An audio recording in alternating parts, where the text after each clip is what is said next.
সবাইকে প্রণাম ও শুভ সকাল জানিয়ে আমার ব্লগটা শুরু করছি। তো বন্ধুরা সবার আগে সকলের ঠাকুরকে প্রণাম জানাই। রাধে রাধে, জয় শ্রীকৃষ্ণ। আর কৃষ্ণকালী মায়ের জয়। কারণ কৃষ্ণকালী মা আমার এখন বলতে পারো অনেকটাই মানে আশাবাদী। তো মাকে স্মরণ করে অনেক কিছু থেকে আমি মুক্তি পাচ্ছি। তো আমি মাকে এখন সত্যি মা রূপে দেখে ফেলছি। তো দেখো বন্ধুরা, আমি সকালবেলা উঠে এখন বাজে তোমার 5টা 20। ঘুম থেকে উঠে পড়েছি 5টার সময়। উঠে ঘরের বিছানাপত্র তুলে তারপরে মেয়ে বাইরে ঘুমোচ্ছিল। ওখানে ঠাকুরকে আমি আগে বাইরে থেকে ঠাকুরকে প্রণাম করে তারপরে যা করার করি। তো তারপরে বিছানাপত্র তুলে ঘরটা ঝাড় দিয়ে বাইরে চলে এসেছি। দেখতে পেলাম মেয়েকে তুলে। তো এই সময় মেয়ে আমার ভিডিও করে দিচ্ছে, তো আমি উঠোনটা ঝাড় দিয়ে নিচ্ছি। এরপরে মেয়ের টিফিন করা, মেয়ের বাবা স্কুলে যাবে, মেয়ে স্কুলে যাবে, ওদের জন্য টিফিন করা, চা করা, রুটি করা, এগুলো সব করতে হবে।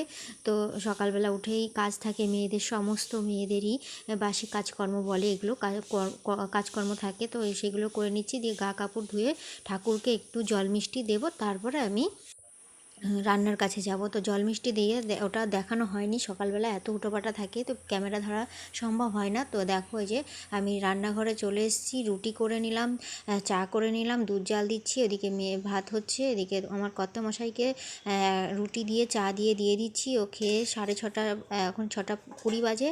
মেয়েকে ওর বাবা খেয়ে বেরিয়ে যাবে। আর এদিকে পনিরের তরকারি ফ্রিজে ছিল, তো বের করে নিয়েছি, ওটা দিয়ে ভাত খাইয়ে দেবো।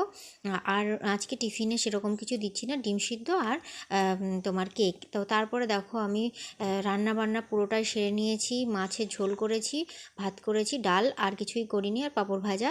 তারপরে দেখো চলে এসেছি, একটু ড্রয়িং নিয়ে বসেছি আমার নিজের জন্য। তো আমি নতুন শিখছি বন্ধুরা, আমার ড্রয়িংগুলো কিছুটা তোমাদের সঙ্গে শেয়ার করছি। কেমন লাগছে অবশ্যই কিন্তু কমেন্ট করে জানাবে। আমি প্রথম, আমার বহুদিনের শখ ছিল, তো আমি এখন এটা ভর্তি হয়েছি, এই সবে চেষ্টা করছি।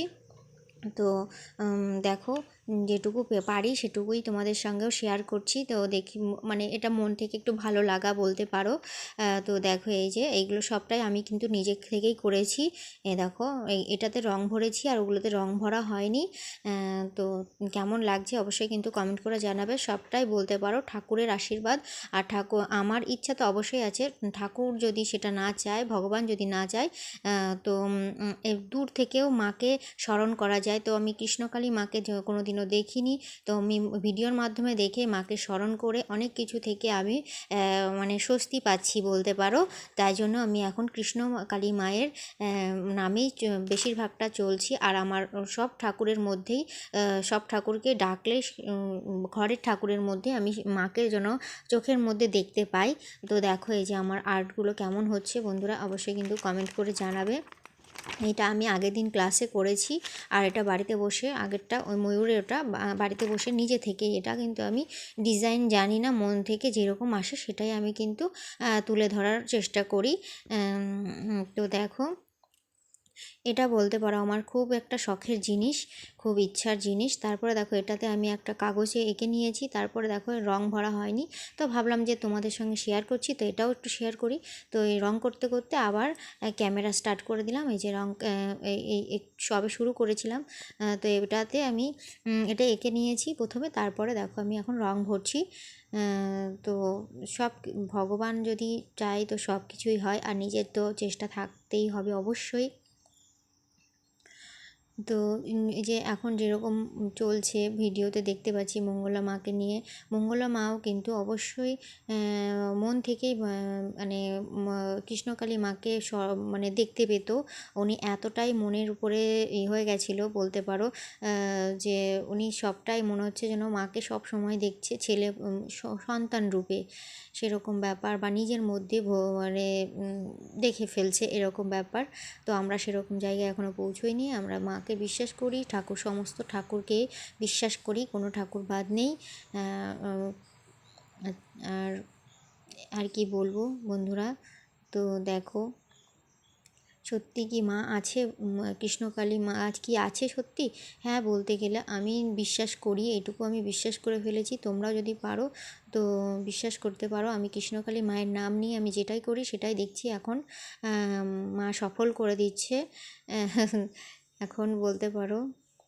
তো দেখো বন্ধুরা, ফাইনালি লুকটা এটা এরকম হয়েছে, এরকম করেছি। তো কেমন হয়েছে অবশ্যই কমেন্ট করে জানাবে। আমার তো খুব হাসি পাচ্ছে, আর হাসলেই কি, আমার যেটুকু চেষ্টা করেছি সেটাই আমার কাছে অনেক। আমি না পাড়ার থেকে নাই মামার চেয়ে কানা মামা অনেক ভালো, সেরকম ব্যাপার।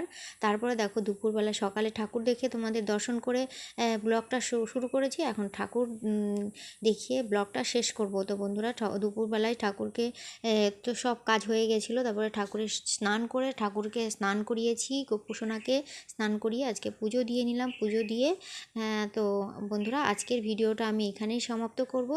ততক্ষণের জন্য নতুন ভিডিওর জন্য তোমরা অপেক্ষা করো। আর যদি ভালো লাগে অবশ্যই কিন্তু লাইক শেয়ার কমেন্ট করবে, আর পাশে থাকা বেল আইকনটা প্রেস করে রাখবে। নিত্য নতুন ভিডিও আপলোড হলেই তোমাদের কাছে পৌঁছে যাবে। তো বন্ধুরা, অবশ্যই কিন্তু কমেন্ট করবে, তোমাদের কমেন্ট পড়তে আমার খুব ভালো লাগে। আর আজকের মতো এখানে শেষ করছি। সবাই ভালো থেকো, সুস্থ থেকো, সুন্দর থেকো।